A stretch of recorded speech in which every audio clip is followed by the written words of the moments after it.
Hello to everyone watching. My name is Dani Carrasco. I use she, her pronouns.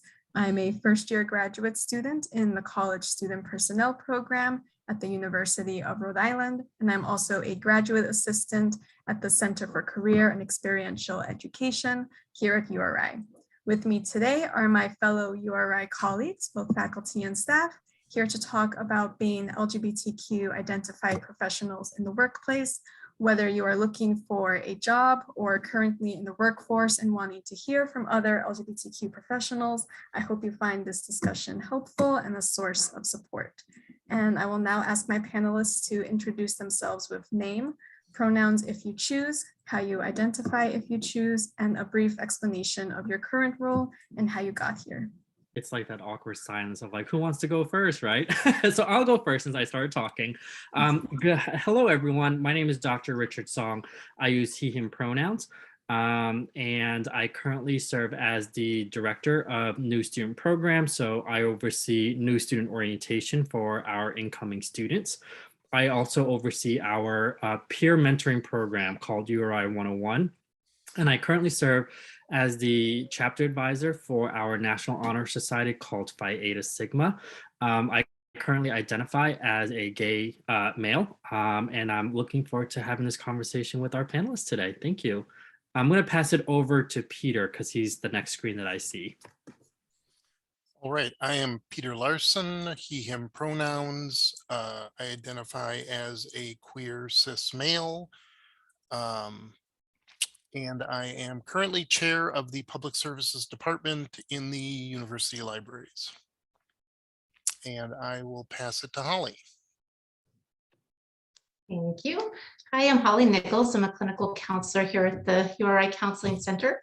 I have been in that role for 15 years. Prior to that, I was a trainee in the counseling center. And years before that, I was a student here. I'm an alum of URI. I use she, her pronouns. I identify as a lesbian woman. I also run a group for LGBTQ plus identified women, and I've been doing that for 11 years now. Yeah, I love it here and I'm happy to be part of this panel. So thanks for the invitation, Dani. I will turn it over to Nate as they're next in my line. Awesome. Hi, everybody. My name is Nate Picaro. I use they, them, theirs pronouns. I'm an admissions officer in our Office of Admission here. So I work with incoming first-year students. I represent the university to high schools. I also work in our communications and marketing department in admission, doing email and communications work. I identify as a trans feminine, non-binary queer person, and I'm also an alum of the school. I graduated in 2019. I guess that makes me next, right? Hi, everyone. I'm so happy to be in space and community with all of you, some that I haven't seen in quite some time and some for the very first time. So thanks for the invitation to be here. My name is Christina Moriet. I prefer she, her pronouns. I currently serve as the Associate Director for Academic Programs and Assessment for the Talent Development Program here at the University of Rhode Island. I'm also a first-generation college student. I identify as a queer woman, and I'm a very proud TD alum. I've been working at the university for April of 2022 will be 10 years full time, and I've got a lot of Rhody pride, so I'm really happy to be here. Some of my interactions and ways that I kind of engage with the community is serve on multiple committees throughout the institution to try to advance the wonderful work that many of us in this space are doing and across the institution. I also am an active member of the Alumni of Color Network and the Women of Color Network at the University of Rhode Island. So I'm really happy to find different affinity spaces to be able to find community as well, and happy to be here. Wonderful. Thank you all so much for sharing. So to start us off, the first question that I have for the group is, how has being LGBTQ related to or influenced your career journey so far? And anyone is welcome to share first. I'd be happy to try to answer your question and to try to start. And so I think identifying as a queer woman and being out and proud and being visible to faculty, students, and staff has actually helped to advance my career both professionally and personally in one, networking, right? And knowing like who our people are and where we can find support and comfort when we need, but also being out and proud and visible to the community opens the door to people I think that might otherwise not be able to kind of show up and be their true and authentic selves. And so I try every day to create safe spaces for people to come and join and be in any way in which you show up. And so that's kind of how it's impacted some of my professional work. I have found that students who learn that I identify as a queer woman and I like to know that I have an open door policy, find their ways to my office. And I think that that's one of the things that I am most proud of, is that it's not turning away any student, regardless if I know you or have had interactions with you in the past. I'm glad that you found a place to call home in any space on campus that you feel most comfortable. So I've had a kind of a number of careers, and so years ago, starting about 1990, I ran a small bookstore in Minneapolis, really a branch of a small bookstore in Minneapolis, and we carried a ton of different, I guess I would call them lifestyle things, which included a lot of LGBTQ stuff, although we didn't use that acronym back then. And so a lot of people came in because we were a place where they could get books and things that related to their interests and the development of their identities. And one of the things I took away from it was and I would tell my staff, I'd say, you know, people can tell us anything they like, because at the time I said, because we don't care. You know, we will accept everything and it doesn't affect us. I would say now we would approach it with equanimity as a better term, that willingness to take, you know, in this case, students, take colleagues, patrons of any sort as they come, and kind of try to reach them at that level and give them the support and resources they need, which is also part about being a librarian. Guess I can go next.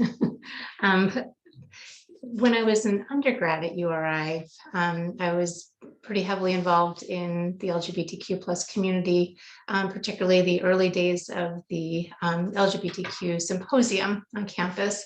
And that really allowed me to connect with a lot of people on campus, and outside of just my one department, although I was a women's studies major, so that made it pretty easy as well to be out. But part of what happened through all of the work that I did then was my resume became full of LGBTQ related work, and which then made it very easy for me to transition into applying for jobs and being very out, because I wasn't going to suddenly go in the closet and take that off my resume. I chose to keep it on there, which has allowed me to enter into a career and a position where I have used my identity to do more activism within the community, and I've been very fortunate over the years to have a boss who really allowed me to do things like It Gets Better at URI,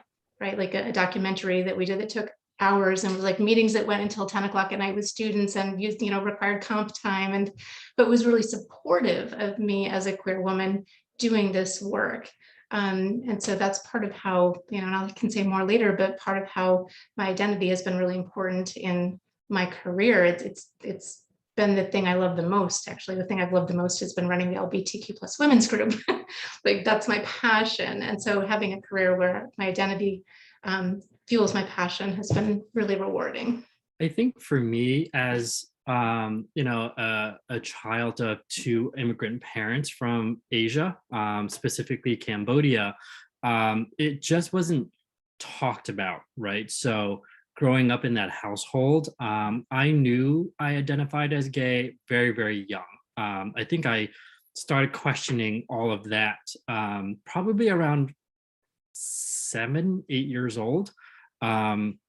and I had no resource whatsoever, right? You know, the internet didn't exist back then, and now I'm dating myself by saying that. But you know, I didn't have Google, I didn't have anything, so I really wandered through life of like, what does this mean? You know, do I still need to marry a woman, and all of this kind of stuff? And as I got older and older, I felt the sense of like, I would never want to wish this upon anyone. And then when I got involved on campus, so I'm a triple alum, if you will, of the university. And you know, the fact that I could come out and just be my authentic self and just not be ridiculed or picked on at URI just made it seem like it's a worthwhile journey for me to explore that a little bit more. And it's through groups, it's through friendships, it's through class and coursework, and you know, mentors and whatnot. And I think that really catapulted me into the field that I'm in today, which is higher ed, because it gives me the ability to be the voice for our students, because they often aren't at the table when we make these decisions, and that, you know, we think we know what's best for the student, but we don't know that. And I think we're doing this on the base of assumption that we think this is what they want without actually asking what they want and what they need. So really, I think my journey has given me the opportunity and the space to make change, whether if it's passively or, you know, doing some activism work like the Out and Proud, and just being the voice for our students, even being the voice for our faculty and staff, again, who aren't at the table. And I'm very fortunate in that my current role, I'm at those tables and at those meetings where a lot of decisions are happening, and it's important that I serve as that voice for our students and our faculty and staff. Richard, I love that you, excuse me, Dr. Song. I'm so glad that you, congratulations again. I'm so glad that you brought up the Out and Proud initiative that the university has started, and to create a space for those who a part of the LGBTQ plus community and those who are also allies, right? And so thinking about the influence of work to be able to go to a place that is public, right, and transparent, to see other people who work and support our community is very important to me, especially when there are expectations of what someone's salient identity should look like, right, or how someone should show up. And so when you're not meeting someone else's expectations or assumptions about what you should look like, or how you should behave, or how you should dress, it is very interesting to then share a little piece of you with other people and break down some of those expectations and stereotypes that they have learned in one way or another. I'm just going to do a little plug, uri.edu/out. That's the website, find it. There's so many people on there. Danny, I think that's how you found some of us actually to participate today, because we had profiles up there for other faculty, staff, but also students to find us. Yeah, I love everything that everybody shared. And for me, I feel like I'm kind of in early career days, but I think my identity has really been the catalyst for all my career goals and kind of the entirety of who I want to be as a professional. I came from an incredibly conservative religious household where, you know, queerness was taboo. We didn't talk about it. It was actively discouraged. And so coming to college and being involved in our Gender and Sexuality Center here at URI, I was a real beneficiary of the resources and support networks that have been in place here at URI for LGBTQ students. And that introduced me to the world of student affairs and kind of queer professionalism. And that was so exciting to me. So in everything that I do, it's really important for me to be public facing and in a position that's visible and not kind of in the background, because I really want to be a visible queer person, a visible trans person in professional spaces, so that, you know, I go into high schools and I see prospective students and current students, and I really want them to see somebody who is in a professional role and who is out and non-binary. And that's been really important to my career development and goal. And so I like to think of my identity as that kind of catalyst. And like Holly says, it's my favorite part of professionalism is, you know, the work I get to do around identity and supporting LGBTQ students. Thank you all so much for sharing. It's so lovely to hear from so many of you how it's really your identity has enhanced your professional journey, and it's just been such a positive, and in some of your cases actually your favorite part of the job. Like, I think that's really lovely to hear, because oftentimes I think people can have fear around that, or that they feel like, oh, well, maybe this can be a little part of my job, but just a very minimal part, and it can't be too much. I can't be too much, or other people are going to take issue with that. So I think that's really great to hear. And I would love to hear more about, what do all of you value in the workplace, and what do you recommend that students consider in their job search? And this could be, related to being LGBTQ, or just kind of in general, what you value in the workplace, whatever comes to mind with that. I really value kindness. I think it starts with being a kind person, and being a kind person always. And so I think about the place in which I work, and I've worked for a very long time. And so the thought of like doing a job search really scares me for this exact reason, right? So thinking about if I were to transition to another institution or another organization or place of employment, I'm going to do things like look at their values, right? Like look at the work that they're doing and the way that they're representing their people, because the people in an institution or an organization are the most important pieces, right? And so for me, I want to make sure that I work in a place where there are kind people, and that they value their employees, and that they take care of their people. And so when I think about the value in the workplace, as any person in any of their identities bring value and perspective. And for me, it's understanding someone's story, and there's no such thing as a single story, right? And understanding like the complexities and the value that someone brings to a team or to a department is something that I value in the workplace. Yeah, I value, I agree, Christina, with everything that you said there. And in terms of like, if I were interviewing somewhere, I think a question I would ask would be, I would ask if the supervisor was not in the room, maybe, what is it like to work here? And really pay attention to the nonverbals, pay attention to how quickly people jump in and say, this is great, like we all support each other, and or how much like silence there is. You can learn a lot by what people don't say too. But I really, really appreciate being respected for who I am and what I bring.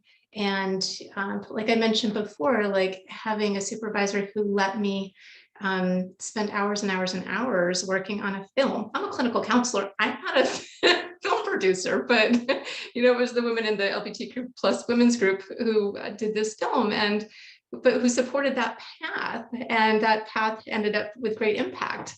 And so looking for supervisors who support you doing whatever your passion is, because then they're going to get the most out of you and you're going to be the happiest.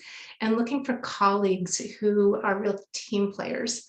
And that's another question that's worth asking in an interview as well, because if you have a team where you're working together, you're collaborating, you're supporting each other, your job is going to be so much easier and more rewarding to do. So, and I'm very lucky to work with a great team. One of the things that I when I do trainings, whether if it's Jedi trainings or anything like that, I often ask my students and my colleagues, what is the difference between tolerate and acceptance, right?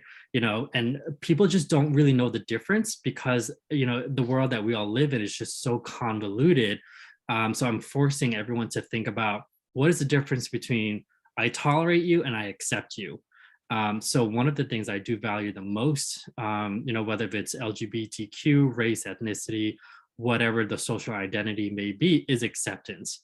I think, with all of us who have, intersecting identities, I need for you, not want, I need for you to accept me for my whole entire self. So as a gay father, as a gay young father of, a 2-year-old who, daycare is going to close because of whatever reason, I need to go, right? And just to be okay with that, I think is really telling for a workplace environment to create that space of acceptance where, yep, I accept you for who you are, how you are, for what you are, all of the above, because, we are our happiest when we are at work, when we are accepted, and we produce great work when we feel we are being accepted and supported and, being kind. So all the things that Holly and Christina have said, but I would like to add acceptance to it because of that very reason. And I think when people feel that they belong and that they matter, I think you'll get the most productive, and that's where you get employee retention.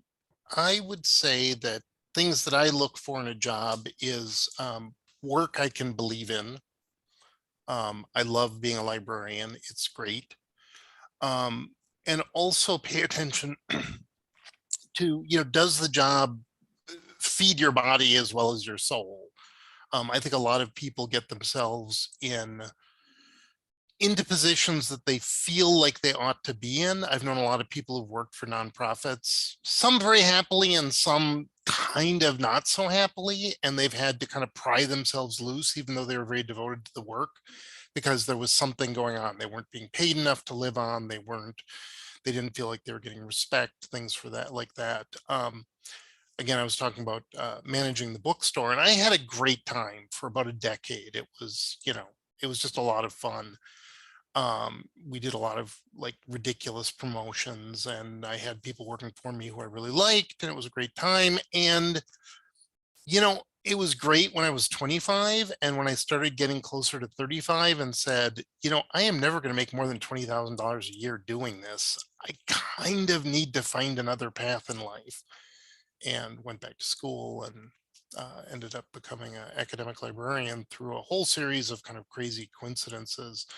And I love the work, right? It's just great.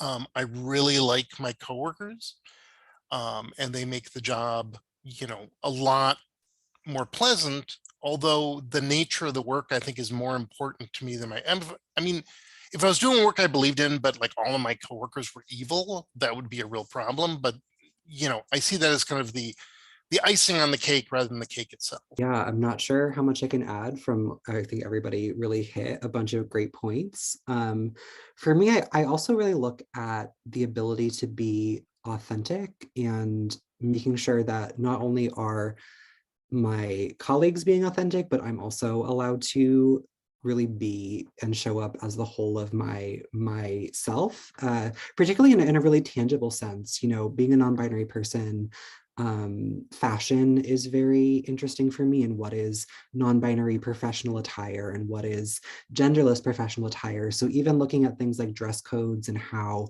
is an employer updating and responding to how fashion trends are changing in terms of gender and LGBTQ identities. And also I think professionalism is something that has been kind of being picked apart and re-put back together, and how an employer is responding to that, I think, is a really good indicator of how authentic you can be in a workplace. That's actually a fantastic segue into the next question. I mean, really everything that everyone shared, the themes of acceptance and support, but the authenticity piece that you just mentioned is a great segue into the next question, which is, what are some ways that you are authentically you in the workplace? So thank you for sharing that. And if other folks have thoughts about how you are authentically yourself in the workplace, that'd be great to hear. I guess I'll try to start and go again and set us off here. So ways that I try to be authentically me in the workplace. I'm going to try to tackle this in a couple of different ways with students. I talk about people like my wife, and I use language like my wife. And so that's it's on purpose, because I don't want people to make assumptions about who I am and jewelry on my hands kinds of thing. I share with colleagues pieces of me in ways that I have been the recipient of unkindness, right, or disrespect from other people, and the way it has impacted my life as a queer woman. Just as we talk about other identities in the workplace. And so I make sure that there is not only our representation with staff, but also with our students, and making sure that we kind of understand and listen to some of our students' needs. And I walk around and try to bring a little bit of sunshine with me in all the places that I can, and leave a little bit of sunshine behind for other people. And so that's probably how I authentically show up, is keep smiling and being a kind person. And that's just part of me as Christina. I think for me is, the fact that I don't need or feel the need to self-censor for whatever reason it may be. So, people who know me know that, I've been married to my husband since you know, we're coming up, sorry, you know, 10 years of being married. We have a, you know, almost 2-year-old son. So I share that part of my life with pretty much everyone that I come in contact with. And as we all know, when we went through Safe Zone training, you know, coming out, it is every day, all the time. When you're in new spaces, when meeting new people, and people make assumptions because I probably don't fit that stereotype, or maybe I do. I don't know. But when I don't, you know, people have always asked, "Well, what does your wife do?" I'm like, "My husband," right? So, and you know, and it's a constant thing that we always have to do. And I've become, not to say okay with it, but I've become desensitized to like people asking, well, what does your wife do? And I'm like, well, it's my husband. So I don't miss a beat anymore.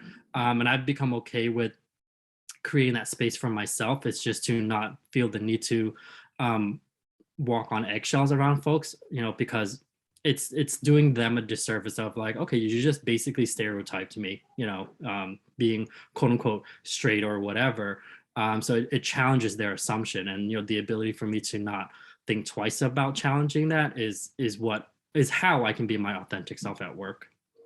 Can I add a little bit?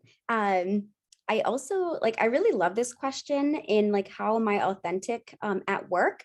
Because I think about it as like, I'm just me, right? In all of my identities and all of my meanness. And I can't just show up as a queer woman, a queer person today, or a woman tomorrow, right? Or a first generation student the next day, or a biracial person the day after that. And so where all of those identities intersect is how I think that I authentically show up, and it's Christina. And right, so it's kind of goes back to that danger of a single story, in you kind of see someone and have an assumption of their narrative without understanding their journey. Yeah, oh, Holly, did you want to go? Oh, you go, Nate. I want to jump in on, I love what you said, Christina, and I'm a huge believer in the power of storytelling and making sure that every single person's story is told and understood. And so for me, I always am very candid about my own identity and my upbringing and everything that I bring to the table and my history. And, you know, I'm always happy to share that and make sure that I am clear and a resource in kind of myself and what I can offer. And so I'm never afraid to tell my story. And I think, you know, I hope that folks are also comfortable sharing their stories with me and making sure that there's this kind of validation and two-way kind of street to make sure that, you know, everyone at the table is being heard and is comfortable telling, you know, their own narrative. Yeah, I really like what everybody said so far, a lot. I really appreciate it. But I think in my position as a clinical counselor, there's a different line in terms of authenticity, right? Like I don't talk about myself to my students, to my clients very often. Sometimes, but you know, if I have students who are struggling with identity and it's appropriate, I do share pieces of my story. And it can be really helpful and powerful. Like you're talking about, Nate, to share stories, right? Like a story from my life. But in terms of with my colleagues, you know, like you, Christina, like I'm me, like I don't know how to not be me. So I just embrace me in the workplace. And a part of that for me is being able to speak my truth, speak up when I see things that aren't fair or just, or if I have ideas, like feeling free to speak. And I know that not everybody has that same comfort. I, you know, was fortunate enough to be raised by a mom who let me say whatever I wanted, whenever I wanted to say it, much to her own demise. but I'm grateful for that, being able to speak. Yeah, I had one other thing, but not remembering it right at this very moment.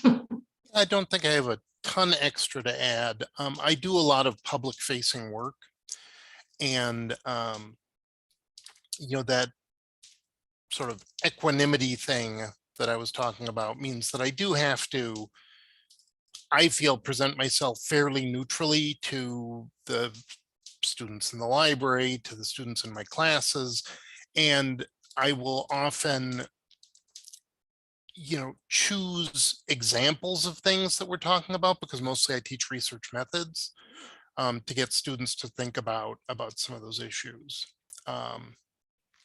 Also, I have to say that the workplace is not where I look for validation of my authenticity. That's my family, my friends, my social circles. And while I would be extremely uncomfortable in an actively hostile workplace, I feel that work is not, I don't need work to feed that part of myself. I remembered the other thing. Part of what feels authentic at work is being able to participate in things like this. So thank you for the opportunity, Danny.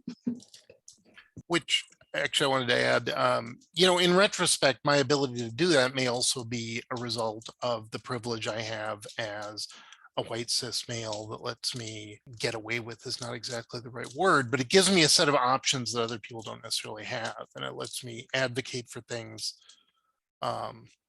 For example, the library had, I think, the first all gender bathrooms on campus, because when the new dean came in, well, he's not a very new dean, but he was new at the time. And I said, we have these two restrooms, single-use restrooms in the 24-hour room. And I come through there pretty often early in the morning, and I will notice that not only do we have the issue of any trans students on campus who kind of have bathroom issues potentially, but I will often see, 2 or 3 female students waiting for the women's room while the men's room door is sitting open. And that's just ridiculous. Like, why don't we do that? And he's like, well, how much are the signs going to cost? And it's like, oh, like $40 each. And it was like, fine, do it, put up new signs. And we just got it done. And then later on discovered that that wasn't quite this way the state wanted it done, but they stayed in their state until the university finally got around to getting through the whole process of making all single-use restrooms on campus all gender. So, you put your foot in when you can. Such great answers around. I really appreciate. Oh, sorry, Holly, did you have something else to add? Oh, no, I was just going to add that some of us are reacting to that because the red tape bureaucracy to change restroom signs to single use signs was ludicrous, appalling, offensive, took years in the making, and a lot of people doing a lot of hard work.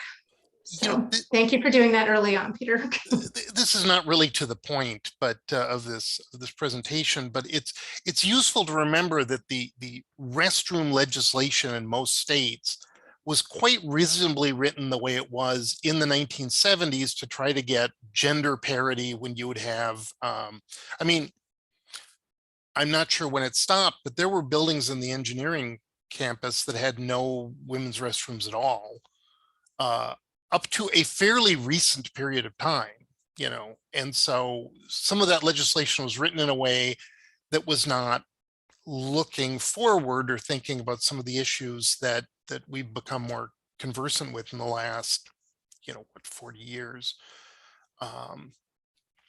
And so it's like you look at the legislation, you're going, well, that was well meant, but it's now kind of a problem, and we need to figure out how to unpick it so we can do a better job.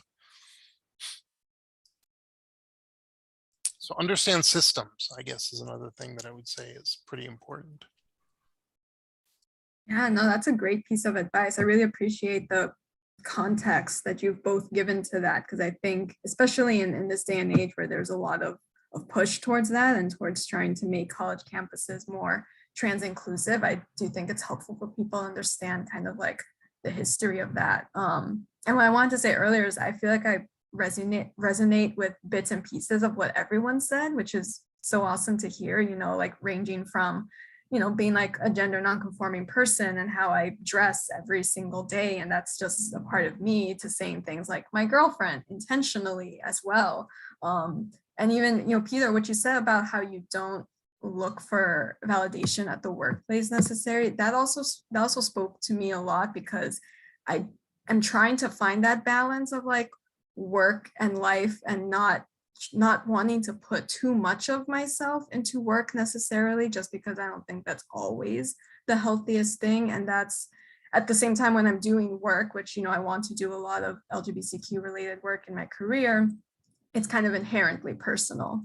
So that's like a difficult balance to strike when you're doing work that's really personal to you and important to you because it has to do with your life as well. But we have to have, at least I feel like I want to have also a healthy separation between how much I'm seeking from work versus my personal life. So I appreciate that perspective a lot as well. Yeah. Thank you for saying that, Danny. Right, it's so true. Like, no, really, like we all have to determine what is right for us. Every one of us here who's speaking on this panel who works at URI is working in a privileged place. Not that there isn't discrimination that happens here, but like it is so much easier to work in like this academic institution than it would be to work in a lot of corporate America or different parts of the country even. So what we're saying about what it's like for us to work here doesn't always necessarily translate to every other profession in every other organization or company. So, everyone needs to determine for themselves how out they want to be and whether that's even safe in that particular, like it might be the dream job, but you can't comfortably, safely talk about your full identity. And that's a choice to be made, and nobody has a right to tell anyone to make it or not make it. Like that's up to each and every person. Holly, I love that you brought up that point, and that we work for a public institution, right? And so when you think about higher ed, there are private, there are independent, there are religious affiliated institutions that have guiding principles, or right? Like, so when you think about what we value as an institution might be very different than trying to advance someone's career to another place and then trying to decipher, do I see myself in this position and does it kind of match my values, right? Or my religious or affiliated beliefs, right? And what that means for that connection to position or institution or organization, and what that means for my personal life. To your earlier point, Danny, about personal and professional, I think for me, it's taken me a long time, especially because I work for an organization for a program that I'm an alum of, right? And so I've been connected to the talent development program since the summer of 2005, if I'm going to date myself a little bit. So it's a really long time, right, to be connected to a program with people that I've known for more than half of my life. And so taking a moment to think and process before I speak I have found incredible value to my professional practice, because it's very hard to decipher between, am I experiencing this as, right, personal part of my identity? Is it professional? Actually, it's all of them all at the same time. And so I try to be very mindful about what it is that I'm feeling or experiencing before I make an assumption or make a statement or act on whatever it is that I'm thinking or feeling. And that's part of me being authentic in self-care. I really appreciate that. And I appreciate, again, the perfect segue into our last question for the group, which is, what do you do for self-care or community care? Because I think, self-care is a very popular topic right now in higher ed, also just in larger society. But I also think it's important to not lose sight of the fact that we're all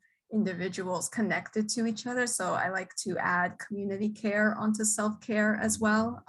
And so what do you do for that? And what advice do you have for students regarding that?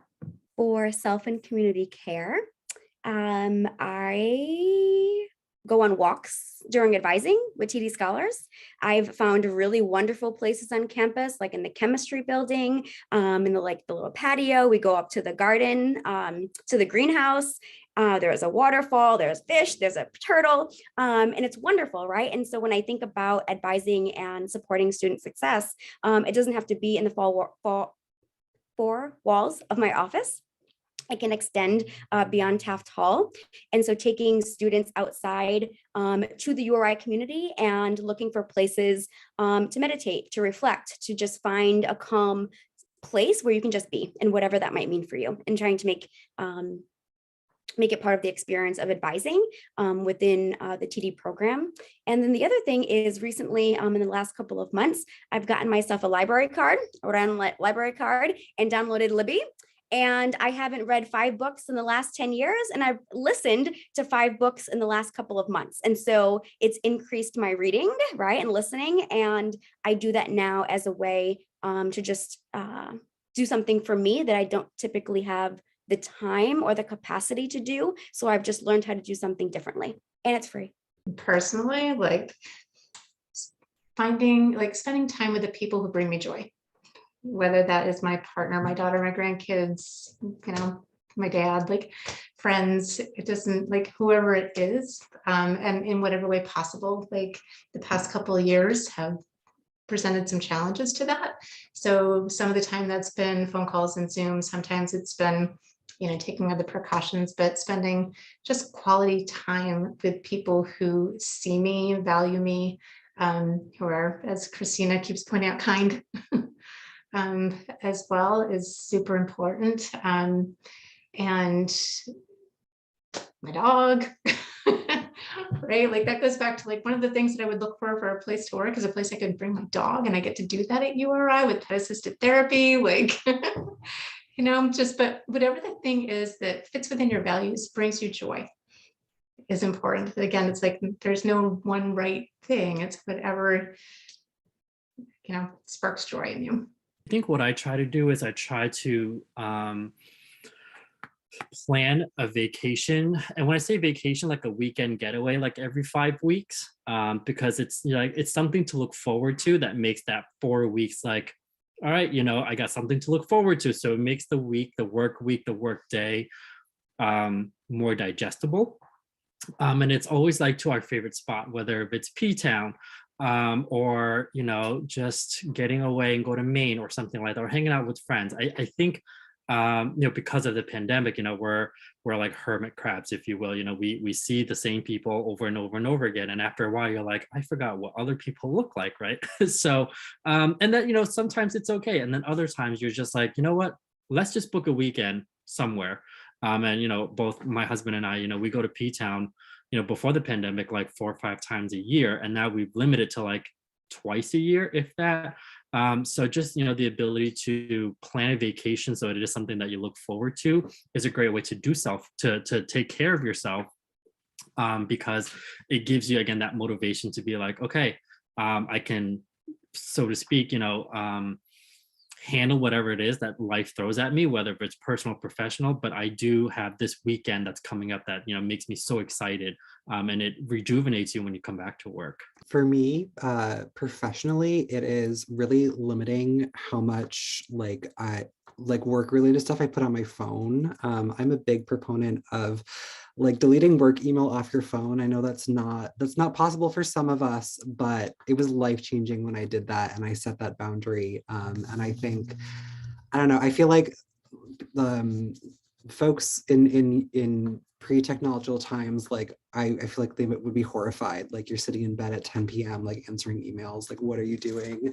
And so, understanding the role of technology and how it's kind of really blurred the lines between work and life, and that balance, especially the past 2 years, has been really important for me. And then personally, I'm a big proponent of like radical frivolity, and like buy yourself a really expensive item that's just decorative. Like if you want one of those eggs that's jewel encrusted, like I think you should reward yourself with things that make you radically happy, and might not have a super practical use, and obviously not to a hedonistic extent, but definitely I think pleasure and finding those little moments and investing in yourself and your happiness is super important. So those are my 2 little nuggets. I have another one. Take your lunch break, like take your breaks. Like just please take them always. That's all. And Nate, yes to the boundaries. Absolutely, right? Like if your shift goes till 4:30 and you work till 4:30, or you got to push a little, but like leave work behind in whatever capacity. So yes to taking your email off your phone if at all possible, and or if it's on there, turn off the notifications so you're not getting bombarded with work stuff 24/7. Sadly, as a chair and somebody who's at least partially responsible for keeping 3 branches of the libraries open, I kind of don't have that luxury, although I do tell everybody I go to bed pretty early because I get up really early. So I'm like, if you text me at 10 at night, you're going to get an answer at 4:30 the next morning. You know, that's the way that works. You know, I have a pretty wide ranging group of friends who I'm in contact with. And I've, you know, met a lot of my consciousness about trans issues comes from a couple of my friends who transitioned in the last decade, and how, you know, kind of trying to keep up with their process taught me an awful lot about what they were going through, and I translated that into some concerns with how stuff are done on campus. You know, have a hobby. I listen to a lot of podcasts. I have a very long bus commute from Providence, and there are, good Lord, there are about 1 billion podcasts, and heck, just specializing in queer, weird / horror podcasts, there are more than I can actually listen to.